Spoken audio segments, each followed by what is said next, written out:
میخواید اهمیت علوم انسانی رو برای مهندسی بدونید؟ براتون نقل میکنم صحبت‌های استاد مهدی گلشنی، فیزیکدان و پژوهشگر حوزه فلسفه علم رو از خاطرات ماکس بورن. ماکس بورن فیزیکدانی که در سال 1956 به خاطر نظریه کوانتومیش برنده جایزه نوبل شده، در کتاب خاطراتش می‌نویسه از زمانی که جوان بودم مدام این سوالات در ذهنم مطرح بود. من از کجا اومدم؟ فلسفه حیات چیه؟ اصلا وضعیت از چه قراره؟ و مدام برای این سوالات هم میرفتم نظریات فیلسوفای مختلف رو میخوندم، اما جوابی که قانعم بکنه نمیگرفتم. رفتم سراغ علم. میدیدم همه یا فیزیک انیشتینی رو قبول دارن یا کیهان شناسی یا غیره و غیره. این بود که تا حدودی جواب سوالاتم رو گرفتم و دیگه کلا اون سوالات رو گذاشتم کنار و رفتم سراغ علم.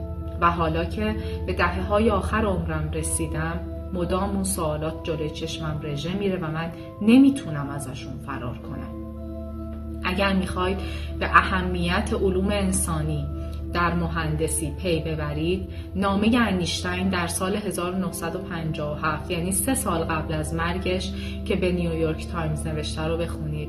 انیشتین می‌نویسه این که به یک انسان تخصص لازم آموزش داده بشه کافی نیست. ممکنه او به یک ماشین مفید تبدیل بشه، اما قطعاً انسانی با رشد موزون و کافی نخواهد بود. لازمه که یک دانشجو شناخت کافی، آگاهی کافی از زیبایی‌های زندگی، از پستی و بلندی زندگی داشته باشه تا بتونه یک شخصیتی همه جانبه و انسانی باشه. وگرنه هر چقدر هم که از لحاظ تخصصی با دانش و کارآمد باشه، بیشتر شبیه یک سگ تربیت شده خواهد بود تا انسانی با رشد موضوع.